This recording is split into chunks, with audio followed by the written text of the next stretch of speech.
Bonjour à toutes, bonjour à tous. Aujourd'hui, je vous propose de vous présenter le travail de l'artiste Erika Pedretti.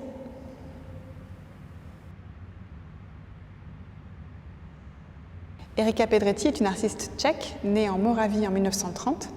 Elle a émigré en Suisse en 1945, donc à l'âge de 15 ans, lorsque la Moravie a été annexée par le Troisième Reich. Donc c'est dans un contexte d'exil politique, d'exil de guerre qu'elle arrive en Suisse et elle intègre l'école des arts appliqués des Beaux-Arts de Zurich au sein du département orfèvrerie et elle va suivre cet apprentissage jusqu'aux années 50 où elle sera là à nouveau forcée de quitter la Suisse pour les États-Unis à cause de ses papiers. Aux États-Unis, elle va vivre en fait de son travail d'orfèvre et revenir ensuite en Suisse avec son mari. Erika Pedretti est une autrice prolifique. Elle a d'ailleurs été plus connue jusqu'à présent comme autrice que comme plasticienne.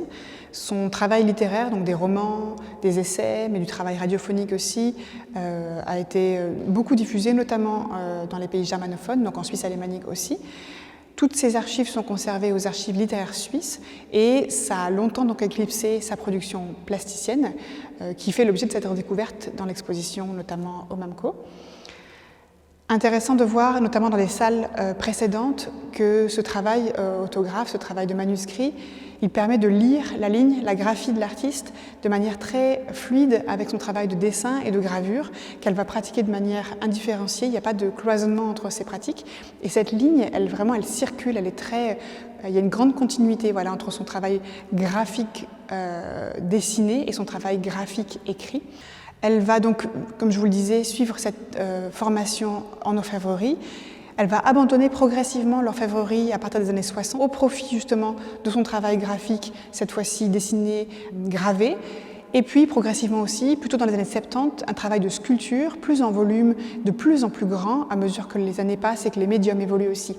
Ce qu'on a dans cette salle ici, ce sont des premières étapes, ce sont des objets suspendus sur trame de fil de fer avec du plâtre ou de la toile enduite de plâtre, mais aussi des éléments organiques comme de la plume par exemple. Et on peut remarquer que dans les salles qui me font dos, qui sont derrière, on est sur des volumes beaucoup plus grands encore, des dimensions encore plus grandes qui sont liées à l'utilisation progressive du latex que l'artiste, comme beaucoup d'autres artistes de sa génération, notamment des femmes, vont abondamment utiliser pour leurs propriétés, mais aussi pour leur capacité à produire des formats très très grands. Le fil rouge, on va dire, enfin, disons un des paramètres qui revient dans l'ensemble de ces productions de volume, c'est un motif d'hybridation, de mutation entre un registre qui serait plutôt aquatique, le poisson, avec des écailles, des nageoires, une sensation de mouvement, et aussi le registre de l'oiseau ou de l'ange, avec bec, plume, ailes, voire un déploiement très très vaste, en fait très grand de ces grandes ailes qu'on voit derrière, ces grands pans de tissu, pans de latex. Et l'ensemble constitue vraiment une sorte de créature, enfin des créatures, un bestiaire assez fantastique, très fantasmagorique ou très lyrique. Cette figure voilà, hybride et puis cette relation organique, de même que l'envol ou la figure de l'ange ou de l'oiseau, chez Erika Pedretti, c'est aussi quelque chose de très métaphorique qui est lié à la métamorphose, qui est lié à l'envol, qui est lié à la transcendance.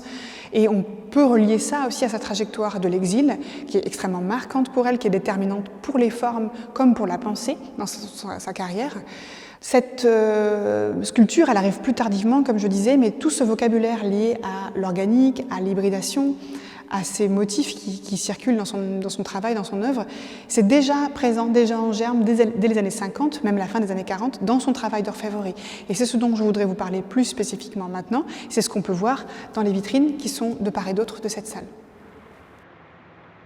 Erika Pedretti, donc, elle se forme à Zurich, son maître d'atelier c'est Max Fröhlich. Elle a aussi comme enseignant Johannes Itten, qui est vraiment un théoricien de la couleur et de l'art qui va profondément marquer son travail et son approche. Et on peut voir dans son travail d'orfèvrerie qu'elle maîtrise à la perfection les outils, la finesse d'exécution. Elle travaille des matériaux comme l'argent, comme le laiton, comme le cuivre, mais aussi elle produit des éléments par la suite en céramique, en albâtre et même des fois en sable. On voit quelques éléments dans les vitrines ici. Le travail est très fin et comme je vous le disais tout à l'heure, la continuité de son trait se retrouve pleinement en fait dans ce travail d'orfèvrerie puisque au travail même de la matière, au façonnage des formes, elle va venir intervenir avec des très fines touches vraiment gravées, ciselées, comme si elle dessinait à même la surface de métal. Les éléments qu'on trouve dans ces vitrines, ce sont des éléments qu'elle produit donc, entre la fin des années 40 et la fin des années 50. On a des broches, c'est des petits bijoux, en fait on a des broches, des boutons de manchette, des médailles, des médaillons, qui reprennent, en grande majorité en tout cas, cette iconographie très stylisée qui fait penser au lyrisme suisse, on trouve notamment chez Paul Klee, à une iconographie comme ça très du vivant, presque anthropomorphique aussi, avec des sortes de personnages, poissons, personnages oiseaux. Il y a aussi des figures humaines, il y a des bébés notamment. Et on retrouve cette hybridation aussi entre la queue du poisson et les ailes de l'oiseau. Certaines des pièces sont articulées, donc on voit que le travail des écailles est vraiment extrêmement fin, puisqu'il y a des tout petits rivets qui permettent d'articuler aussi le mouvement des poissons pour retrouver cette fluidité. Et on a la sensation aussi que cet univers un peu fantasmagorique, lyrique, est aussi très imprégné de surréalisme parfois. C'est d'ailleurs un peu le cas dans les structures, les objets suspendus qu'on voit aussi autour de nous. Il y a une sorte d'ossature un peu flottante, à la fois incarnée, à la fois fantomatique, qui font penser à des créatures de rêve. Et c'est quelque chose qui traverse vraiment son travail. Une chose importante aussi, c'est que ça revient, cette figure aussi dans les textes d'Erika Pedretti, à la fois cette notion de métamorphose, on retrouve des références aussi à Kafka, avec cette carapace de scarabée par exemple. Et il y a aussi voilà, cette trajectoire migratoire, si je puis dire, cet exil qui est une ligne forte, quelque chose de fort qui traverse aussi son œuvre écrite. Erika Pedretti, donc, elle va aller, on va dire, de l'écriture, l'orfèvrerie, vers la sculpture, et vice-versa. Bien sûr, il y a ce passage entre la littérature et l'œuvre sculptée et l'œuvre plastique.